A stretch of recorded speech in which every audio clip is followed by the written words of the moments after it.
हरे कृष्णा। आप सबका books to Krishna में स्वागत है। पिछली बार हमने on the way to Krishna का पहला भाग देखा था। अब इस बार हम लोग उसका दूसरा भाग देखेंगे। पहले भाग में हम लोगों ने चैंटिंग के बारे में और किस तरीके से हम लोग हमेशा खुश रह सकते हैं इसके बारे में हमने जाना था। मैं आप लोगों को ये बात फिर से बताना चाहता हूँ कि इस वीडियो में आप लोगों को जो भी बताया जा रहा है बहुत ही सारांश में बताया जा रहा है। पूरी नॉलेज लेने के लिए, पूरी बात को समझने के लिए आपको प्रभुपाद जी की किताब को, पुस्तक को लेना पड़ेगा, पढ़ना पड़ेगा और समझना पड़ेगा। अब हम लोग तीसरे, चौथे और पांचवें चैप्टर के बारे में डिस्कस करेंगे। सारांश में तीसरा चैप्टर जो है वो है seeing Krishna everywhere and always, यानी कि कृष्णा को किस तरीके से हम हर जगह और हमेशा देख सकें। इसमें प्रभुपाद जी बताते हैं कि हम जो भी चीज देखते हैं, what ever can be observed is a combination of goodness यानी कि अच्छाई, पैशन यानी कि जुनून, तथा इग्नोरेंस यानी कि अज्ञान। In all cases these three states are produced by me. तो कृष्णा कहते हैं ये तीनों की जो स्थितियां हैं, चाहे आप कैसी भी स्थिति हो, चाहे वो अज्ञान की स्थिति हो, वो जुनून की स्थिति हो या अच्छाई की स्थिति हो, वो हर स्थिति कृष्णा कहते हैं कि वो उन्हीं से प्रकट होती है। तो यानी कि कृष्णा हर स्थिति में, हर सिचुएशन में हैं। हमें इसे एक्सेप्ट करना है और इसे हमें सरेंडर करना है। Because they are produced by Krishna, their position is in him. क्योंकि कृष्णा इसको बना रहे हैं तो वो जो चीजें हैं वो सारी कृष्णा के अंदर में हैं। But he is not in them, Krishna उसके अंदर नहीं है। For Krishna himself is transcendental to the three modes, यानी कि कृष्णा इन सब चीजों से, इन तीनों चीजों से ऊपर हैं, परे हैं। दस in another sense bad and evil, यानी कि गलत और जो बुरी चीजें जो होती हैं वो भी एक दृष्टि से देखा जाए तो वो भी कृष्णा से ही निकल रही हैं। बट वो एक मोड ऑफ इग्नोरेंस में से निकल रही हैं। मोड ऑफ प्योरिटी जो है कृष्णा उसमें जो स्थापित है वो है मोड ऑफ प्योरिटी। इसके बारे में विस्तार रूप में प्रभुपाद जी ने एग्जाम्पल भी दे रखा है इस बुक में, तो आप उसको देखेंगे तो आपको इसमें ज्यादा अंडरस्टैंडिंग मिलेगी। श्रीमद् भागवतम में 1.11 में बहुत क्लियर कह रखा है कि everything is flowing from the supreme absolute truth, यानी कि हर एक चीज पूरे ब्रह्मांड में जो कि बह रही है, जो कि जा रही है, जो कि प्रस्तुत हो रही है, वो किसी ना किसी तरीके से ईश्वर से ही निकल रही है। फिर अगर हम आगे देखें तो इसमें प्रभुपाद जी बताते हैं कि when we strive to live independent of Krishna, we come under the influence of the laws of material nature and this is called as Maya। यानी कि जब हम कृष्णा से अलग होके अपने आप को जीवन व्यतीत करने की कोशिश करते हैं तो हम बेसिकली माया की जकड़ में आ जाते हैं।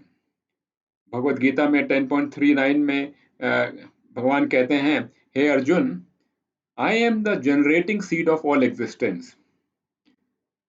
There is no being, moving or unmoving, that can exist without me। तो इसमें भगवान कहते हैं कि वो मूल रूप से बीज हैं हर एक चीज की, और कोई भी चीज ऐसी नहीं है जो कि उनके बिना एग्जिस्ट कर सकती है, रह सकती है। प्रभुपाद जी ने बताया है कि अगर हमारे नेत्रों में, हमारी आंखों में ईश्वर के लिए प्यार है और हम प्यार की तरफ से हम ईश्वर को देखते हैं, तब हम ईश्वर को हर जगह देख पाएंगे। अगर हमारे लिए, हमारे दिल में, हमारे हृदय में ईश्वर के लिए प्यार नहीं है तो हम ईश्वर को कहीं भी नहीं देख पाएंगे।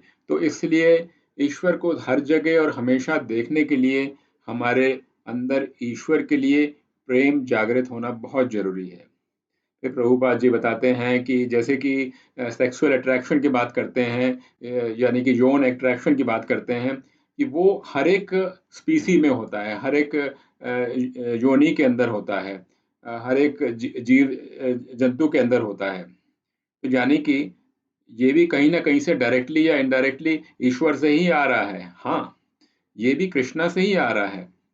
The difference is that in the material world, everything is manifested in a perverted form. यानी विकृत रूप से जो भौतिक जग में ये चीज होती है, और कृष्णा में क्या होता है, वो जो भी चीज होती है वो एक प्योर फॉर्म में होती है। तो ये समझना बड़ा जरूरी है। In Krishna all these tendencies and manifestations exist in pure consciousness. उसमें दूषितता नहीं होती है, उसका जो लेवल होता है वो एकदम प्योर होता है, एकदम ट्रांसीडेंटल होता है। आगे प्रभुपाद जी भगवत गीता के बारे में से बताते हैं 10.8 में से कि I am the source of all spiritual and material world, everything emanates from me. Bhagavad Gita में कहा गया है कि भगवान कहते हैं कि वो ही एक सोर्स है पूरी भौतिक और आध्यात्मिक जग के। पूरी सृष्टि में, पूरे ब्रह्मांड में जो भी चीज है वो उन्हीं से निकलती है। Actually we do not have self interest but sense interest.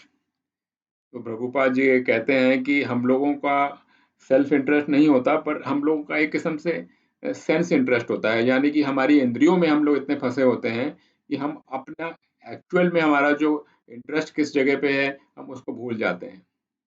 और इस जगह से हम लोग इंद्रियों में भूल जाने की वजह से हम कृष्णा को हर जगह नहीं देख पाते हैं।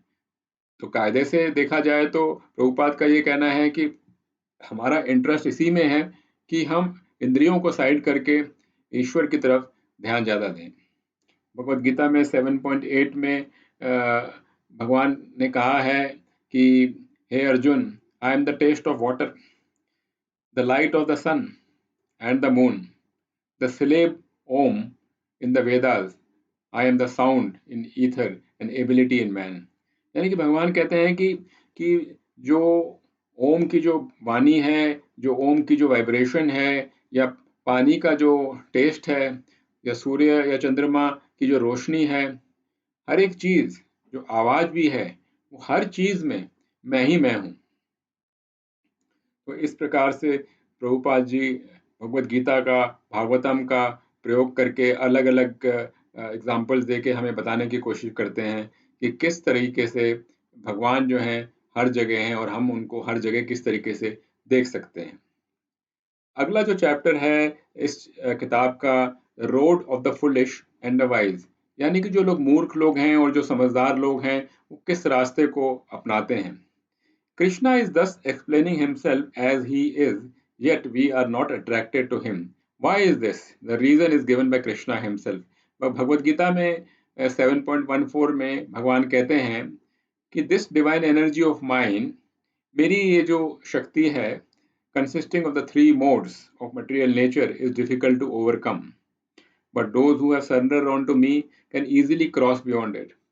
वो कहते हैं कि जो मेरे को सरेंडर नहीं करते हैं, वो तीनों जो जग की जो एनर्जीज हैं, जो कि गुडनेस, पैशन और इग्नोरेंस में है, उसी में वो फंस जाते हैं और उसको ओवरकम नहीं कर पाते हैं।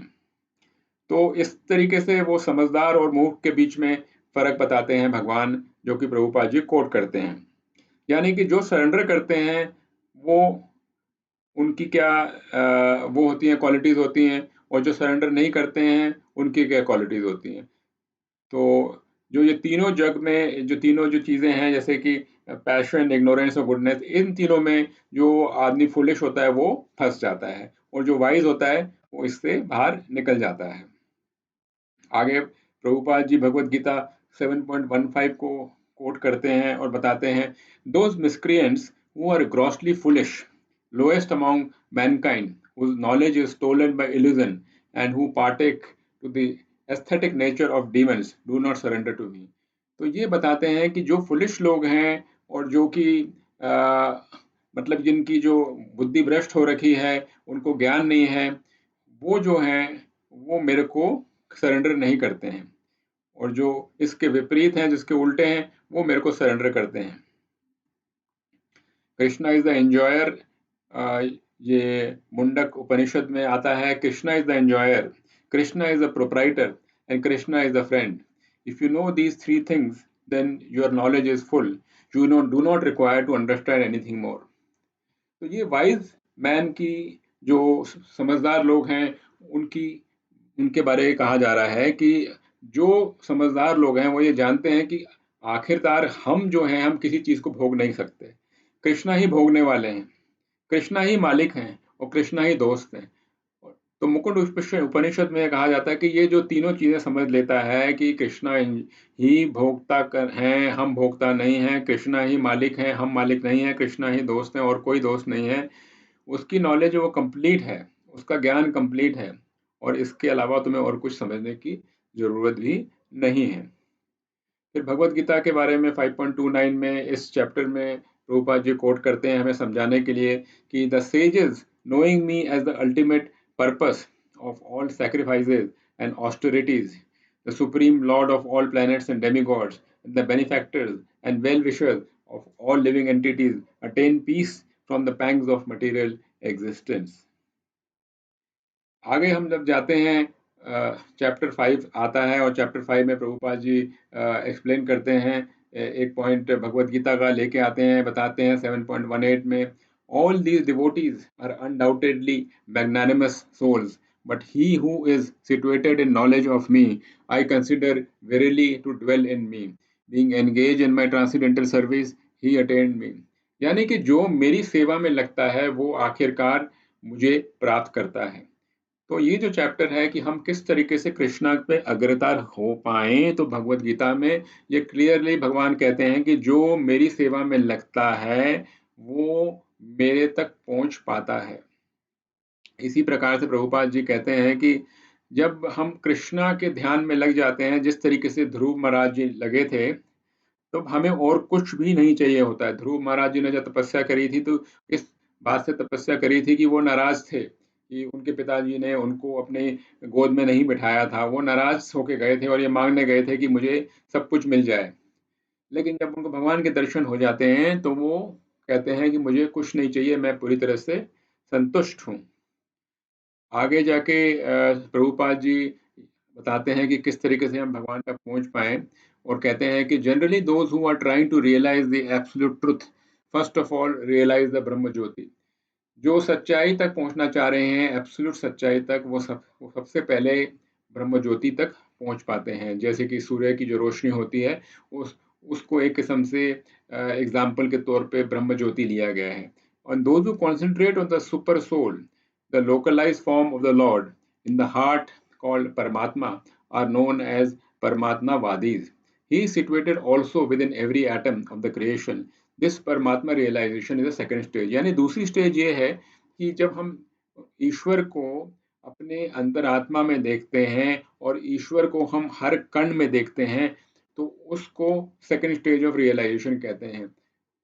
थर्ड स्टेज जो है, जब हम लोग भगवान को देखते हैं, एक पर्सनैलिटी के रूप में देखते हैं, एक स्वरूप के रूप में देखते हैं, तब भगवान को जब हम देखते हैं तो वो एक थर्ड और फाइनल स्टेज माना जाता है कि हम उनको जब कृष्णा के रूप में देखते हैं जो उनका एक्चुअल फॉर्म है।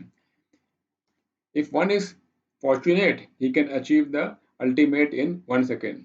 और अगर कोई भाग्यशाली है तो ये समझ उसको, जरूरी नहीं है कि उसको जन्म जन्मांतर के बाद आए, उसे ये जो चीज़ है 1 सेकेंड के अंदर हो सकती है।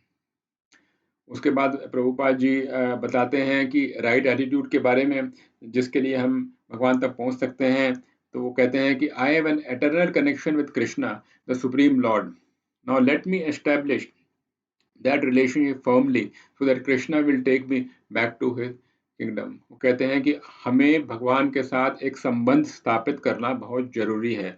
अगर हम संबंध स्थापित करेंगे तो भगवान हमें अपने आप अपने धाम पे ले जाएंगे।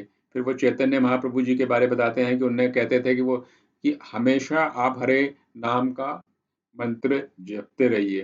तो ये भी एक तरीका है भगवान तक पहुंचने का, कृष्णा तक पहुंचने का, हमेशा भगवान का नाम जपते रहिए। उसके बाद प्रभुपाद जी कहते हैं कि never mind whether you are in a factory और इन हेल और इन अ सैक और इन अ स्काई स्केपर, आप हमेशा चैंटिंग करते रहिए। प्रभुपाद जी कहते हैं ये कोई फर्क नहीं पड़ता कि आप कहीं पे भी हों, किधर भी हों, कैसी भी सिचुएशन में हो, आप भगवान का नाम जप करते रहिए। उसके बाद भगवान की तरफ जाने के लिए प्रभुपाद जी भगवत गीता का फिर से सहारा लेते हैं और 9.25 में बताते हैं कि भगवान क्या कहते हैं। Those who worship the Demi God's will take birth among the demigods. Those who worship ancestor go to the ancestor, and those who worship me will live with me. Prabhupada ji कहते हैं इसमें कि भगवान ने ये कहा है कि जो लोग देवताओं की पूजा करते हैं वो देवताओं के लोक में जाते हैं, जो लोग अपने पुरखों की पूजा करते हैं वो अपने पुरखों के लोक में जाते हैं, और जो मेरी पूजा करते हैं यानी कि भगवान की पूजा करते हैं, कृष्ण भगवान की पूजा करते हैं, वो गोलोक वृंदावन भगवान के धाम में जाते हैं, जहाँ से कि कभी भी वापस नहीं आना होता है। फिर आगे प्रभुपाद जी कहते हैं God realisation is very easy. जो भगवान को प्राप्त करना बहुत ही आसान है, बट उसके साथ साथ मुश्किल भी है। वो बहुत ही आसान है जिन लोगों ने कृष्णा के जो शब्द हैं जो कि भगवत गीता में दे रखे हैं, भागवतम में दे रखे हैं, उसको सच्चाई मान लिया है। If we truly believe that Krishna is the origin of everything and if we worship him, our whole account is closed in 1 second. ये बहुत ही बड़ी चीज बताते हैं प्रभुपाद जी कि अगर हम सच में मान लेते हैं कि कृष्णा जो है सब चीजों के ओरिजिन है, हम उनको हमेशा उनकी प्रार्थना करते हैं, उनकी पूजा करते हैं, तो हमारा जो भी अकाउंट है, जो भी हमारा बैलेंस है, अकाउंट है, पूरी तरह से क्लोज हो जाता है और हम भगवान की तरफ पूरी तरह से अग्रसर हो जाते हैं, भगवान के पास पहुंच जाते हैं। आगे हम पढ़ते हैं प्रभुपाद जी भगवत गीता 7.19 के उसमें बताते हैं कि वासुदेव सर्वम इति, ये भगवत गीता में लिखा हुआ है। इसका मतलब ये है कि Vasudeva is all that is, यानी कि Vasudeva is a name for Krishna and it means that he who lives everywhere. Realising that Vasudeva is the root of everything, मम प्रपदायते ही सरेंडर्स।